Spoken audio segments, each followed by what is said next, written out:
Uh, yep, and we're being recorded. All right.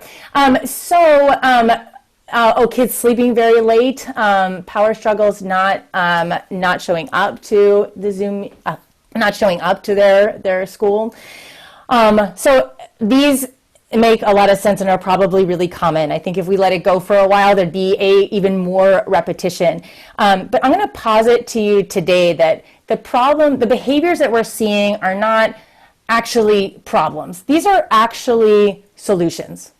These are your students' best solution to the unsolved problems that they're facing, to the problems that are in front of them. It's their best way right now to cope, to react, to avoid, to get comfort, to be seen, to figure out how to navigate in these bizarre times. The problem is that often we don't actually know what the problem is they're trying to solve. What are they trying to tell us? When the behaviors that we see are a signal that something is off, that something is hard. And when we focus just on the behavior, we might be able to help them find different behaviors for telling us, maybe more adaptive behaviors for telling us that there's something wrong. But we're not actually solving the problem. That's what we would say was upstream. We're not actually solving the problem that led to the behaviors in the first place. And if we don't get there, then we might make a dent in the behavior. But for our kids who really struggle with self-regulation, that dent is going to be a lot unsteady, and these things, they don't sustain over time. So what we're trying to do is find a way to get in upstream at a place where the problem that the child is trying to solve using the behaviors that we're seeing, if we can solve that problem, then the behaviors will resolve themselves as well. So how do we figure out what that is? And the truth is that right now we're in a new environment, which means we have new problems, which means that kids need new skills to be able to approach those. So, in order to learn, you need to be able to focus on the material or the teacher. You need to be able to take in the information. You need to be able to get the information out. And you need to be able to ask questions and clarify and all those things. And our kids learn how to do that within the school environment. And for some kids, it's more challenging than others. Right now, our kids are having to learn all of these things again in a new environment. So to be a successful learner in the online world, you're going to have to focus differently, which is going to mean using different cues in your environment or different strategies in your environment to stay focused on this one thing, as opposed to having all of these other things that help you to stay focused or refocus if you lose it in a classroom. You need to take in information differently. There's not a lot of variation in what's coming at you. You need to ask questions differently. All that nonverbal communication, when a student kind of looks at you like, and then you notice and you go by them and they go, and you go, and they go, and then, there's a dance that you do. And to be able to ask a question in this forum, you need to know what your question is, raise your hand, it's public, there's all kinds of stuff going on, and show what you know differently. Because in order to show that you've learned, there's specific things you need to do to show your work. And so our students need a new set of skills. And the skills that they had to solve some of these problems to be able to learn in the classroom, they may or may not be applicable to now. Some of our kids can roll with it. They have enough skills so that they can turn on the ones they need for this environment. They can do that. But some of our kids cannot. And the way that they're going to tell us that they're struggling is through a variety of behaviors. So we need to shift our lens. And we're going to shift it from a lens of how do we stop this behavior to a lens of how do we solve the problem that was causing the behavior. And the framework that we're using to solve the problem, the framework that we're using to approach this is this collaborative proactive solutions framework. There's some core principles that really drive this approach. The first is that kids do well if they can. And this is paramount. There's a lot of times when kids are really struggling, we might default to, well, this is really manipulative behavior, or they just don't want to. So kids do well if they can comes in contrast to kids do well if they want to. But the reason that we know that kids do well if they can is because doing well is preferable to not doing well. The consequences of not meeting the expectations that we have for our children are, run from uncomfortable to upsetting to it's not fun to be in trouble. It's nobody's choice to be in trouble, or to get a failing grade, or to have the negative social consequences coming at you, or to injure your relationship with the people who care about you. This is not preferable. If there were a different way, then all of us would choose that, to do it. And so if kids aren't doing well, or if they're not letting us know what the problems are in a way that is gonna, is gonna be more skillful communication, we know that there's a problem up there that we need to help them solve. Because if they had a solution, they would use it. The emphasis, as we've been talking about, is going to be on the problem, not the behavior. The behavior is a signal that there's a problem. And for a lot of kids, they show the same behaviors no matter what the problem is. So Dr. Green likes to say, biters bite, hitters hit, yellers yell. So a lot of us kind of have a default way of responding when we're in a tight situation, or when we're in when we're in the pit or the deep water. And for some of us, that's, that's yelling. For some of us, that's withdrawing. For some kids, that's big explosive behaviors. For some kids, that's whining and complaining. That's a little easier to cope with. But for a lot of kids, when they might be showing behaviors because they're getting very, very angry, but they might be showing that in response to a number of different problems. So we might see the behavior because they're struggling with just the frustration of getting online. We might see the behaviors because of the frustration of doing the math worksheet. They might show the behavior because of the frustration of a social interaction that happened.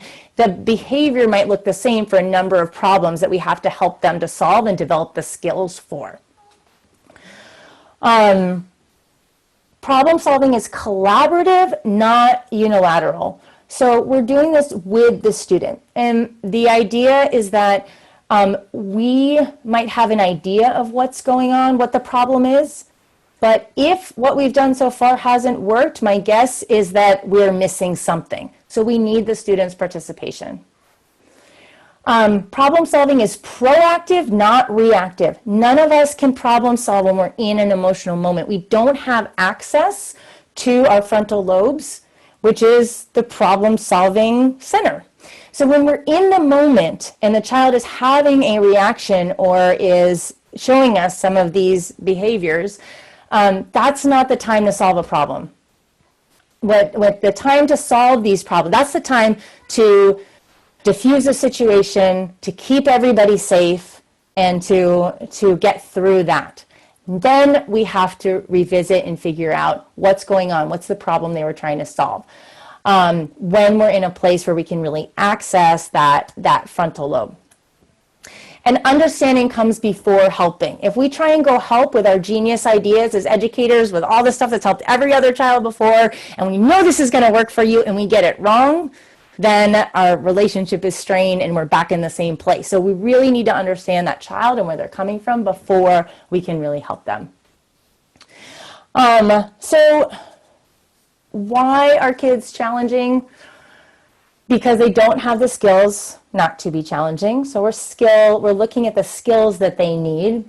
And when are kids challenging? When the demands and expectations of the situation exceeds their current skill set. And we are definitely in a situation right now where the demands and expectations changed very suddenly. They changed really suddenly for us too. And I imagine that a number of us are also struggling with the new demands and the new expectations on us that came very suddenly. And so we've just shifted all of this And it makes sense that our kids are going to be telling us in all the ways that they know how, I can't solve this problem, I can't solve this problem, I can't solve this problem. But also because we're in a different situation, we might not know, we might have even more difficulty figuring out what are those problems. So we really have to investigate. So my question for you are, when you think of this as a new environment with new demands or expectations on our kids, what are some of the things you're seeing that are new expectations in this environment that might not have been true before for your child? And go ahead and chat that in.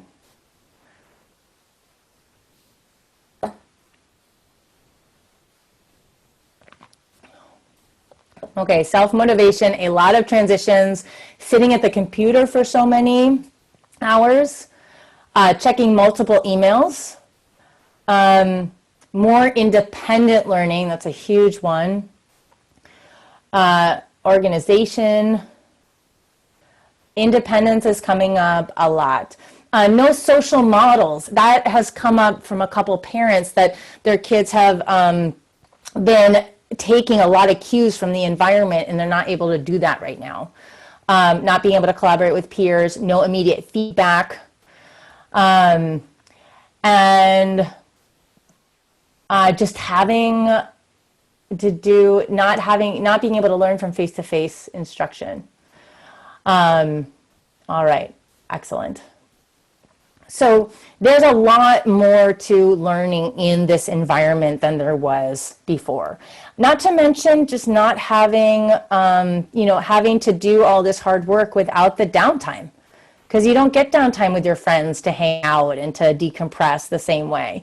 Or the expectation that our children are going to sit down and do work when they're in their home, which I wish I could give you a tour of my office. It's not easy. It's a lot easier to work in my office that's not in my house.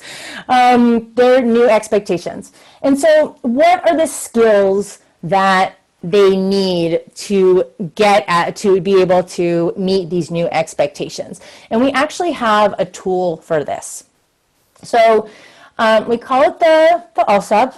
We love acronyms in this world, but it stands for the Assessment of Lagging Skills in Unsolved Problems. So very practical. We want to know what skills they're lagging in and what are the problems that they're trying to solve with these behaviors.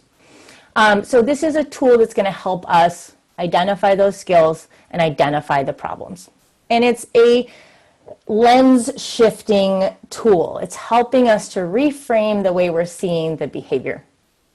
And so this is what it looks like, and you have this in your packet, but this is a discussion guide. It's not like a standardized rating scale. It's a discussion guide. And these are the lagging skills that contribute to many of the behaviors that we see. So these are the challenges that kids are facing. And if you look through them, you're going to notice that a lot of them would fall under the executive functioning camp, because those are the skills we need to regulate when we're having big emotions or challenges.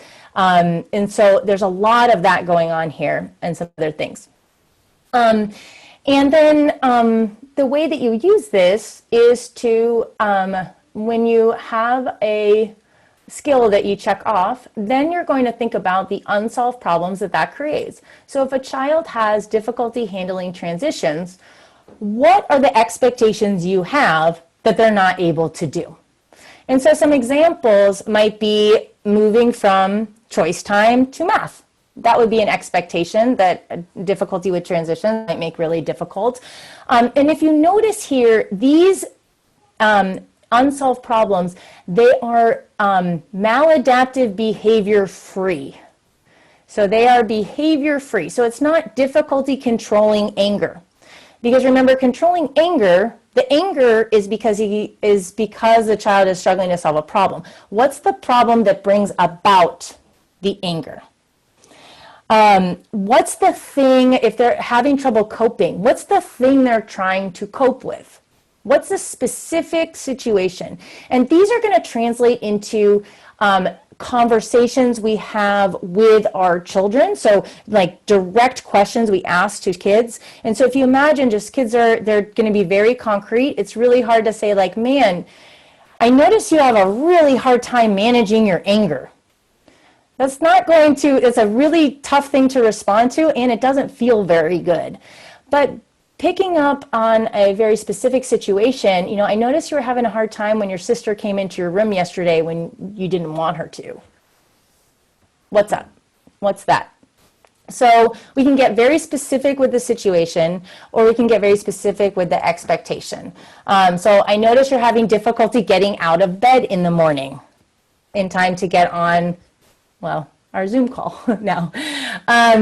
You know, I notice you're having a hard time ending your video game to start on your homework. These are our expectations that we have, and when a child is having difficulty, then we want to figure out why that is way before the behavior. So I want to give you guys an example just to practice and kind of try this out to think about. So if you imagine a student who's, you know, maybe 12 years old, constantly calling out in history class. You tell him to hold on to his thought until later, but he keeps arguing and says, I need to say it right now. And you have to keep stopping the class to ask him to be quiet. So if you look at the LSAT, I want you to think for yourself, which of these skills might he be lagging in? What are some of the things that might be difficult for him given this situation that he keeps calling out in class? That's the maladaptive behavior. So that's not the thing that's the problem. What's the problem that's leading him to call out? What's the problem that's making that the best solution that he has, right? And then these ones, you don't have to chat them out, but you can just write them down for yourself. And then what is the what's the unsolved problem? So what are the lagging skills that might be behind this? And then what's the unsolved problem? What's the thing that what is he trying to solve with this behavior? Or what's the expectation the teacher has that he's having trouble meeting?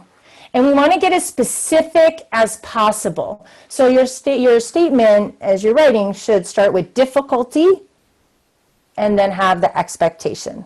And there might be a couple answers to that. What I want to do is actually give you guys a chance to practice this in some breakout rooms. And so what will happen? Okay, awesome. All right, I think most of us are back. Leahy, are we good to go? Yes, we are. Awesome. Okay. So thank you guys for doing that, and I'm seeing all of your chats coming in. So here's the tricky piece. Can we have the same breakout rooms later? I'm glad that people enjoyed their breakout rooms.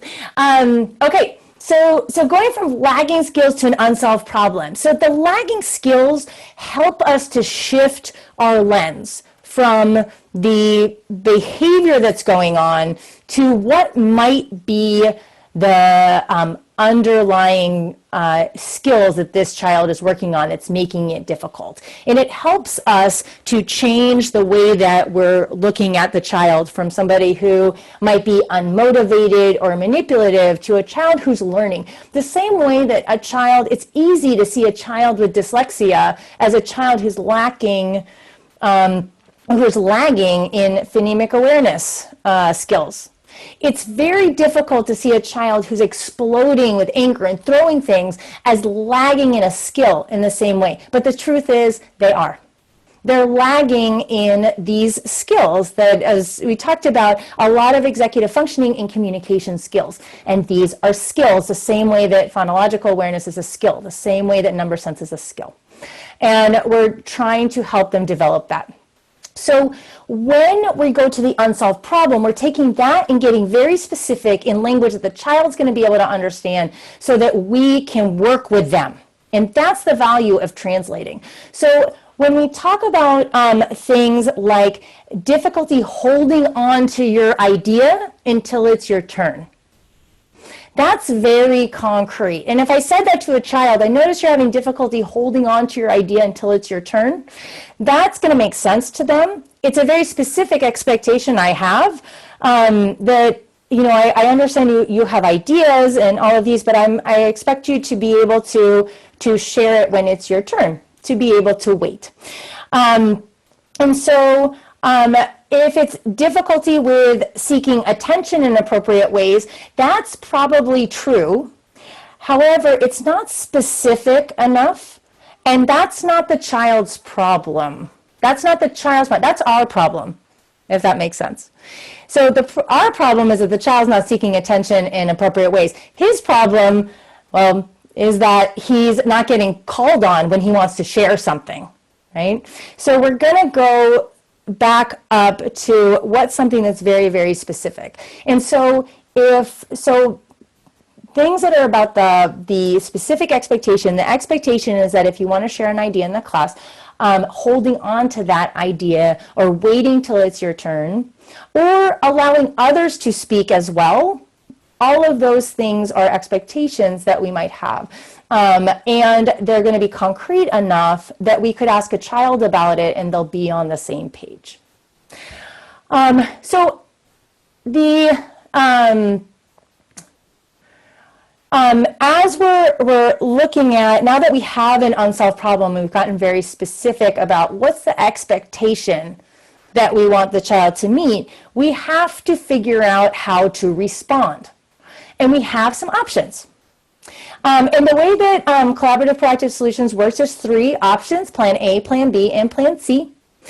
Plan A, I call Plan Adult. This is where the adult solves the problem unilaterally, which can be a very empathetic response. This is not necessarily you're going to do what I told you. It also is situations where, you know what, I've been thinking about how hard it's been for you to do the math homework, and I have a new idea about what we can do about that.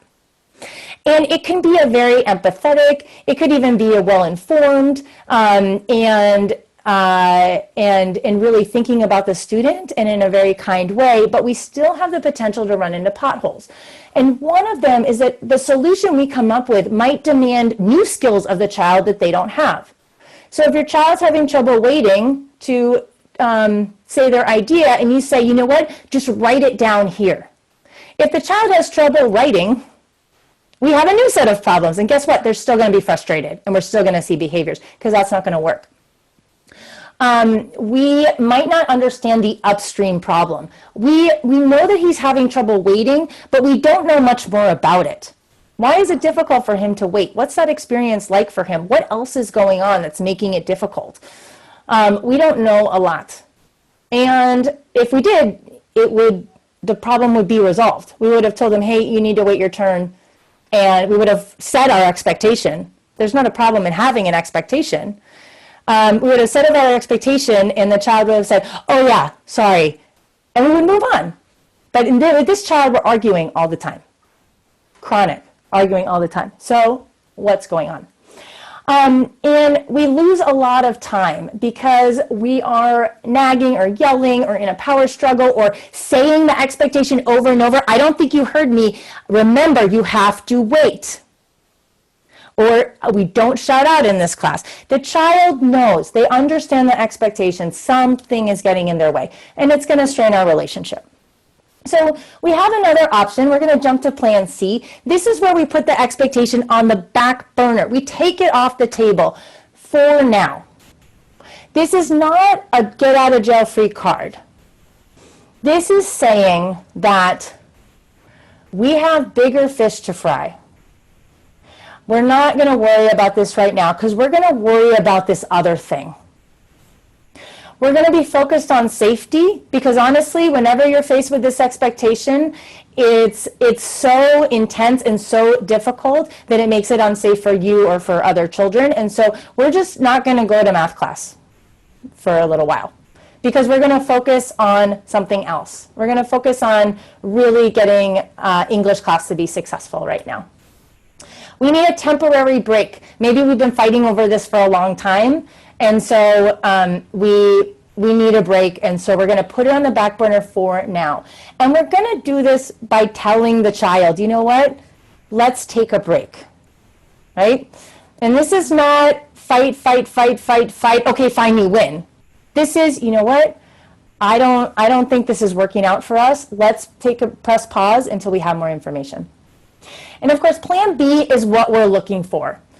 And this is where we solve problems collaboratively and proactively. And in the process, we're teaching the executive functioning skills. We're teaching those problem solving skills. We're teaching the child to take another perspective, to see the whole picture, and to be able to articulate what's going on. These are the skills we need. These are the skills that other kids who don't have these behaviors do have, that we need to help them with.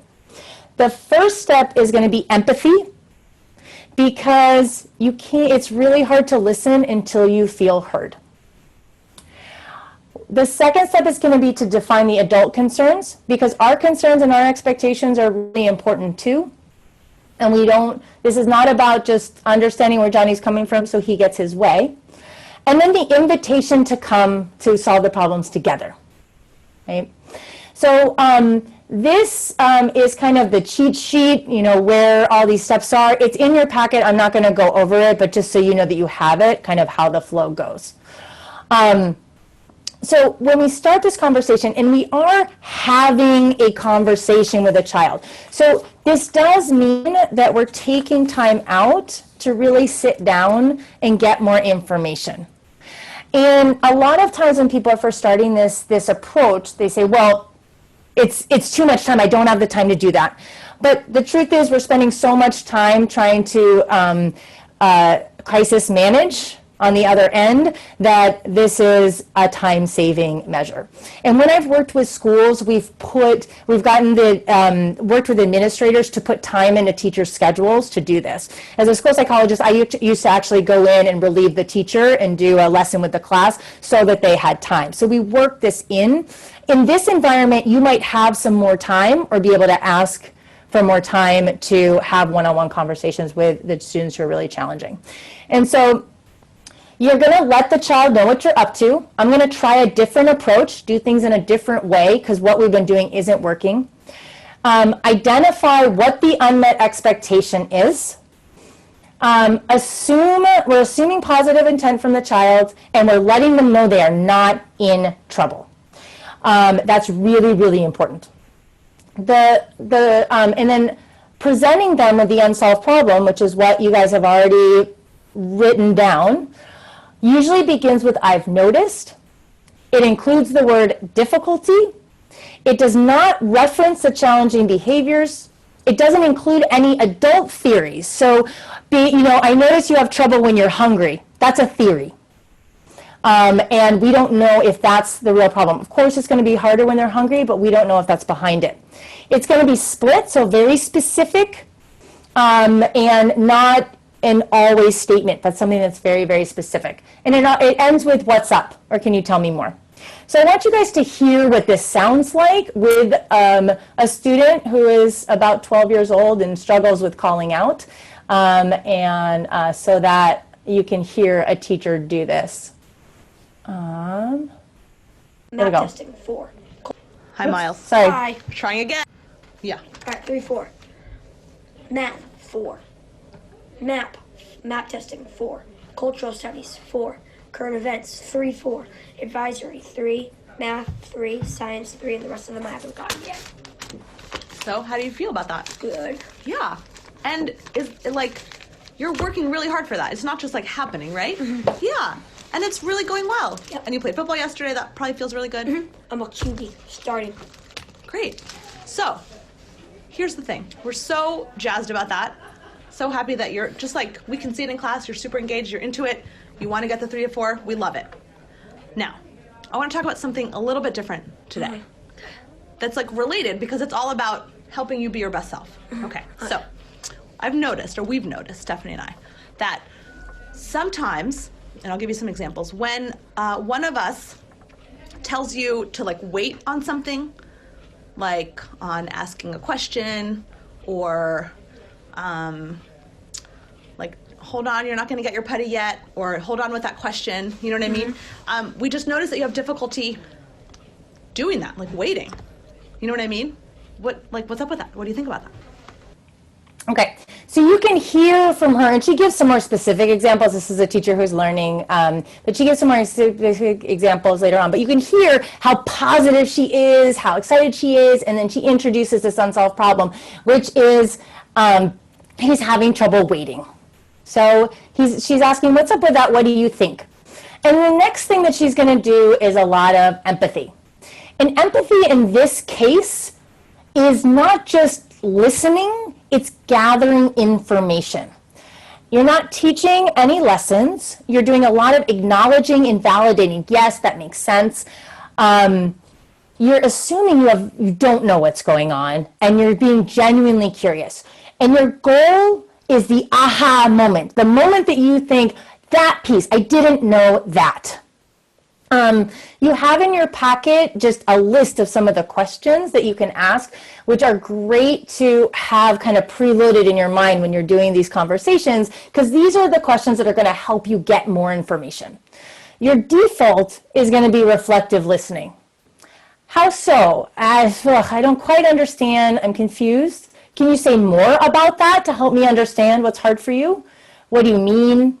So if I understand you correctly, this is what I think is going on. And of course, you have your W questions, asking contrasting questions like, why is it easy here and it's hard here? Can give you a ton of information, especially now. Why is it hard now, but it wasn't hard for you in the classroom? What are you thinking? What's going through your brain when this happens? Breaking things down into component parts. So telling them, I've observed something different. You can table things for another time if they're irrelevant, and then just summarizing. So again, I'm going to show you, have you listen to a recording of the teacher doing this with her child so you can hear what this sounds like in real time. Do you know what I'm talking about? Yeah. One of the things that I've been working on, I'm not very patient. Yeah, so tell me more about that. What do you think? I don't know, I just don't have very much patience for things. What do you mean? Like, it's kind of hard for me, so I have something really in my head, it's hard for me not to say it out loud. And or just raise my hand. Sorry. Okay. I just forget the next one There you go. in the morning. Okay. Let's go back to when you want to say something and we're asking you to wait on it. What do you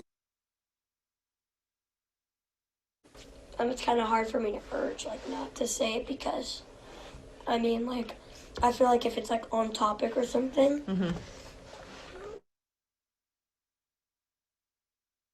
Are you just thinking, I want to say it, I want to say it, I want to say it, I want Yeah. what is literally happening in your mind? Yeah. What do you think?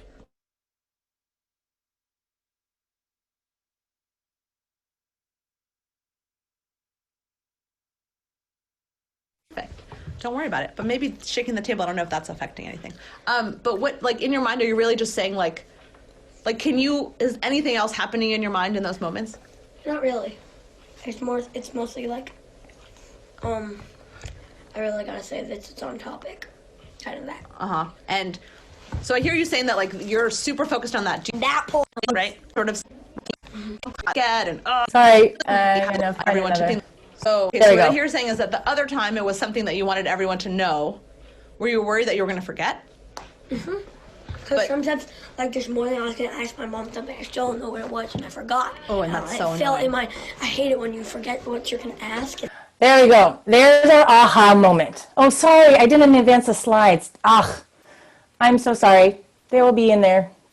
There we go.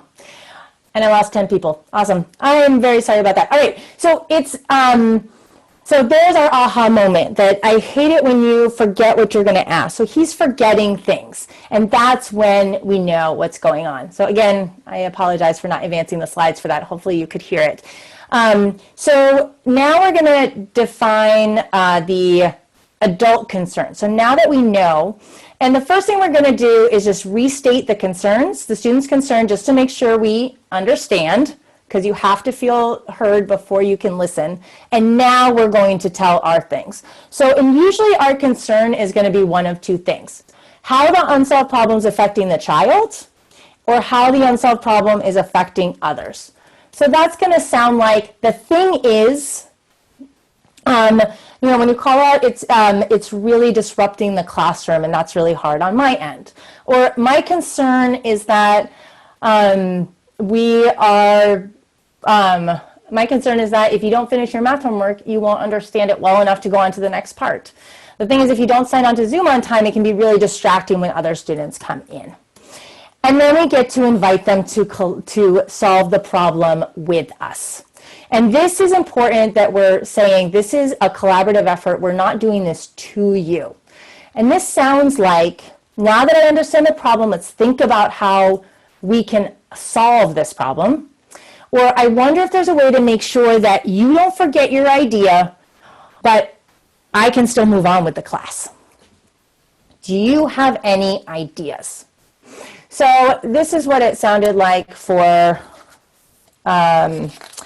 Miss Loa and her student. Here we go. You would probably like have remembered the current events thing later.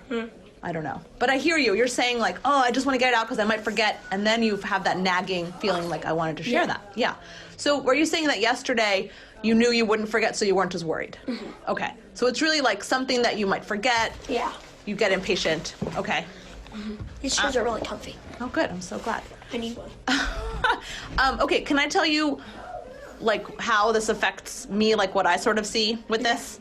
Right? Because like now I think we got a sense of like how it feels for you. You just like are dying to say the thing and you don't want to forget and I want to share with everybody, right? That's how you're feeling. Can I tell you like what I see? So for me and Stephanie and like some of your peers, it's like taking away from the class. Do you see how it might be taken away from the class? What do we have to do over and over? You have to tell me not right now, not right now, not right now, and then instead of in the end of me just doing that, then that pulls away from the class instead of me just asking the question. I mean, you know, right? Yeah. And I know that you. I mean, right? We know that you know, even though and it just seems like it's hard to not do it, right? Yeah. Can you think of anything we can do about it? Any ideas? Like what, like a solution that would like work for you and us, the teachers and the class. Like how could we like help you with the thing that you're like impatient about, but also not take time away? You know what I mean? I don't know. Maybe like write it down somewhere or something. Oh, remember when I suggested that yesterday and you were like, no way. Because it sometimes works and sometimes doesn't. Okay. Some of my questions. Okay, so now we're off to the races, and now we know that this solution that the teacher came up with, it sometimes works and sometimes doesn't. And so we can keep going from there to say like, all right, so when does it work? And we'll do that, and then when doesn't it work? And now we have a new set of questions to solve the problem. So solutions, 80% of this comes from the aha moment, the piece you didn't know before. And the solutions have to address both people's concerns. And that's part of your teaching that you're doing here, is helping the child to see the other perspective, but now that they've been heard, right? And that they trust that you're seeing their perspective as well.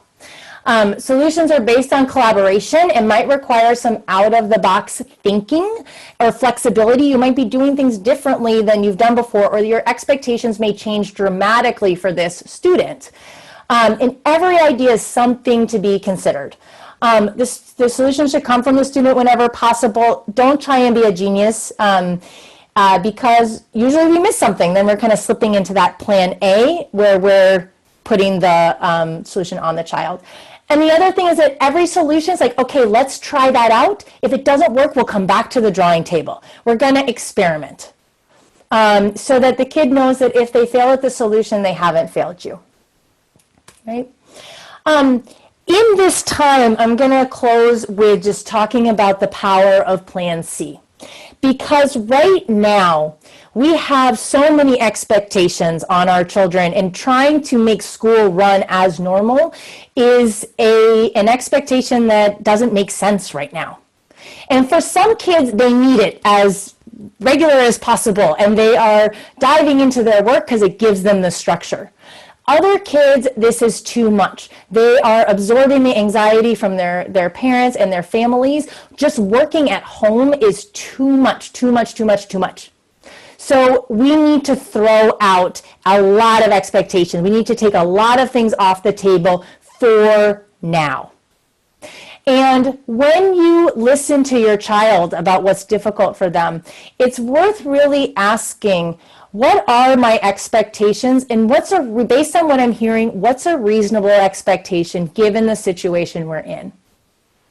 If learning in this environment, if it's not working, we can choose to keep fighting over this, or we can take some things off the table, take some assignments off the table, take some obligations off the table, so that they can feel successful at a little piece, because that might be their bandwidth right now. So this is a way to prioritize the problems that are coming up and really just focus on the one that's most impactful. It can be proactive.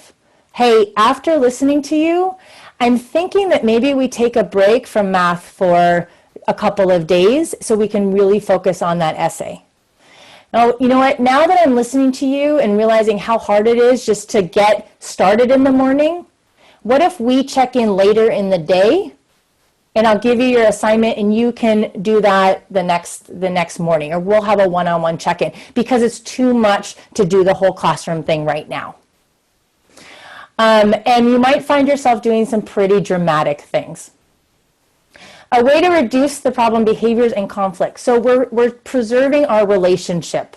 And if you can do anything right now, it's to focus on relationships, because what's going on, a lot of kids feel very unsafe or unsettled.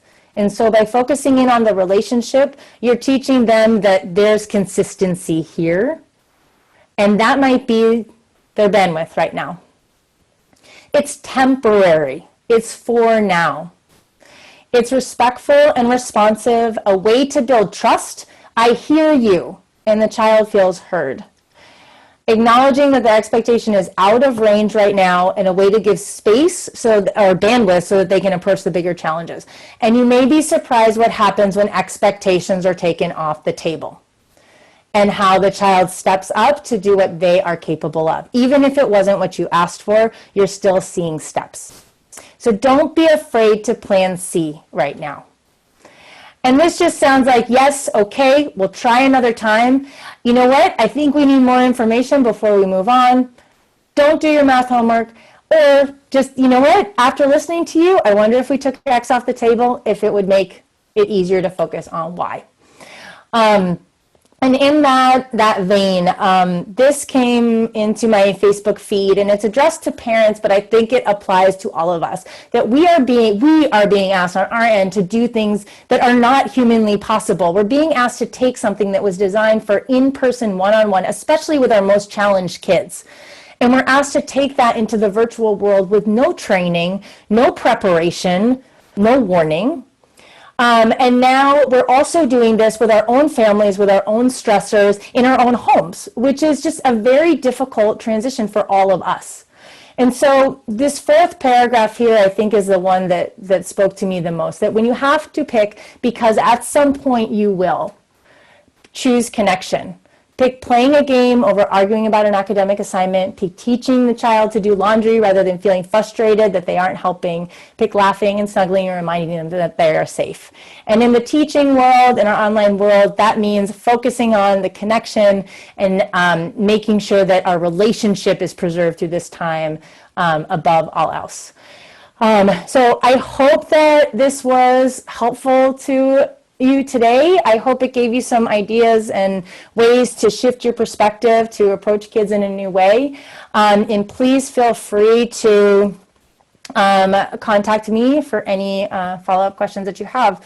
I think Leahy's going to give you a little survey just so that I can get some feedback on how it went for you today. But you're also welcome to throw some questions into the chat. And I'll hang out for a couple minutes. Thank you so much, Liz. Unfortunately, one of our Zoom tech challenges is that we're running on the SAFE platform, which won't allow us to have a poll. However, a reminder to everyone, we will be sending these materials out, and in the meanwhile, any feedback that you have, please feel free to send directly to either Liz or myself. We'll include an optional survey in the recap email as well. All right, and so, yeah, that'll be great. If you're able to fill out a survey when that's sent, that's great. I'm getting a question that there sometimes is a really good reason, like a grandparent died, mom is a single parent struggling to work at home. And so These kinds of questions, I think it's a really good question that what do you do when there's really good reasons there? And so I think asking like what's that like for you? What's going on for you? And what's making it, what do you have the bandwidth for right now? Let's talk about what we want to do. And again, to work collaboratively. Like, here's what I'd like to see from you. Here's what my expectation is. I know you're going through a lot. Where do you want to meet me? What makes sense? Let's experiment with some things.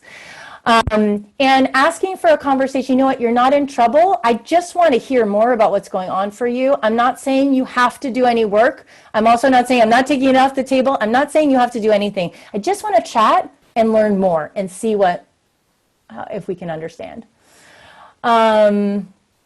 So, yes. Liz, one of the questions we've gotten from several participants is about students who are not showing up or who maybe have just fully dropped out of online learning at all. Do you have any suggestions for teachers grappling with that? Yeah, I think anything you can do to get to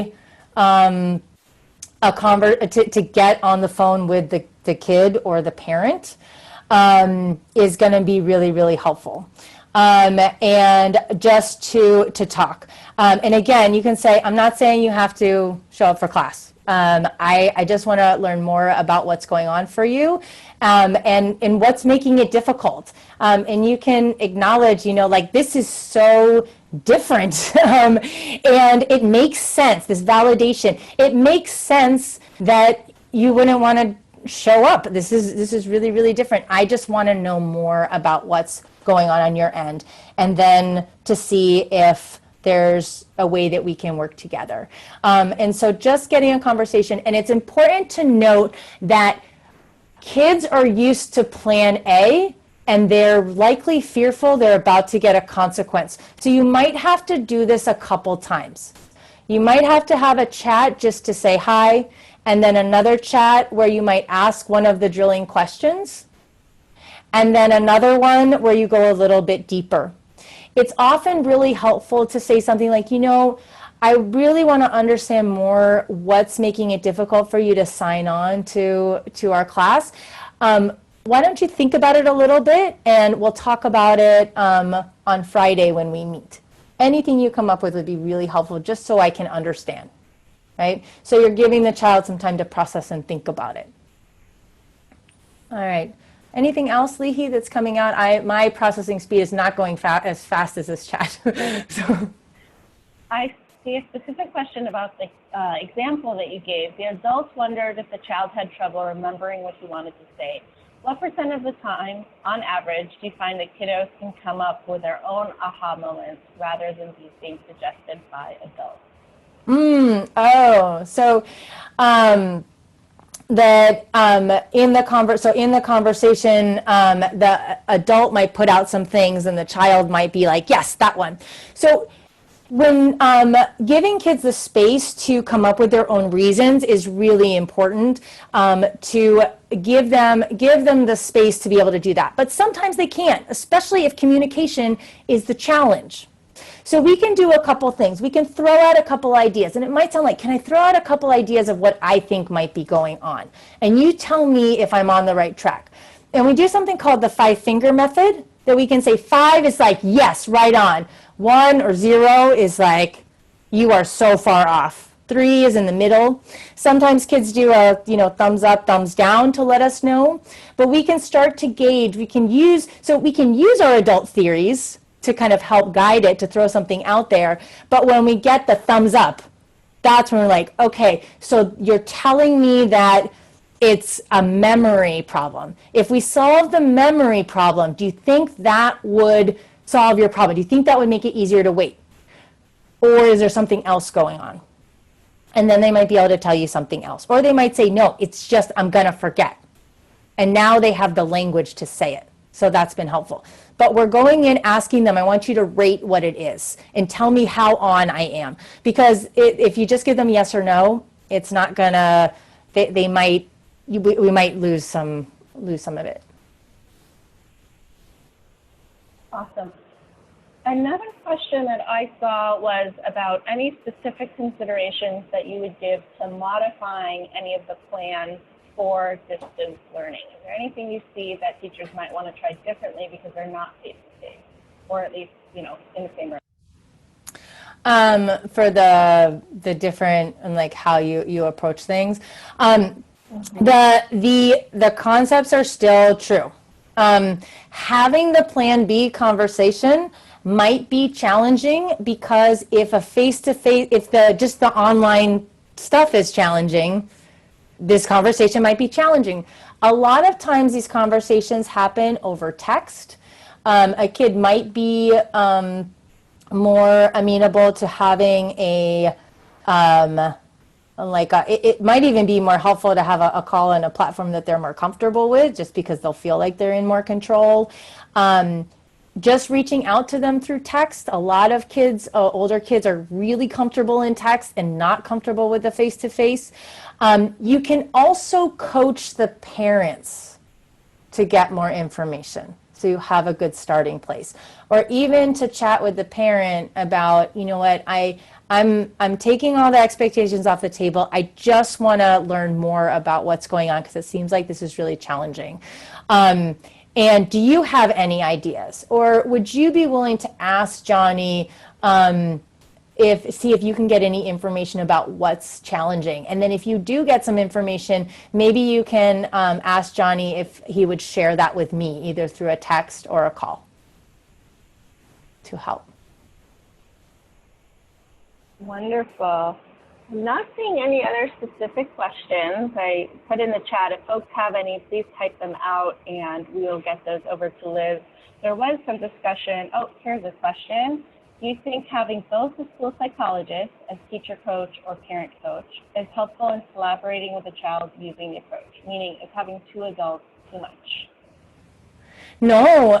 If the child is really comfortable with one person versus the other, typically we have this conversation with the person who's having difficulties with the relationship. So as a school psychologist myself, often I was in there as kind of the child's safe person while we were talking to the teacher, and I could kind of help the child to express themselves. Or I might be the one who's offering, like, I think you told me once that it was this. Can you give me 1 through 5 how right I might be about this situation, if it's the same thing, that I can be supportive. If the school psychologist and the teacher are both kind of unknowns to the child, or the school psychologist is not as well known, it could make the child very nervous. So I would just play it by ear. But absolutely, having two adults, if the child's going to feel really supported, it can be really helpful.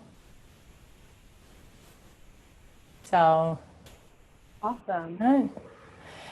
Cool. Well, as I said, this is my first Zoom workshop. So if you have any follow-up questions because I didn't cover them or said something that was confusing, because I'm not getting feedback. I have like 3 people on my screen, and one person's nodding, so it's like really helpful for me right now. But since I don't get feedback, I don't know how to respond. And so please feel free to email me. Let me know what those follow-ups are. And thank you for coming today. I am overwhelmed by the response to this workshop. So thank you for all the amazing work that you do. Awesome. Thank you, Liz. A reminder, if folks do still have any other questions or feedback, feel free to email Liz directly. This is Leahy. You can feel free to email me. I sent you the Zoom link. Thank you for your grace as we contend with Zoom.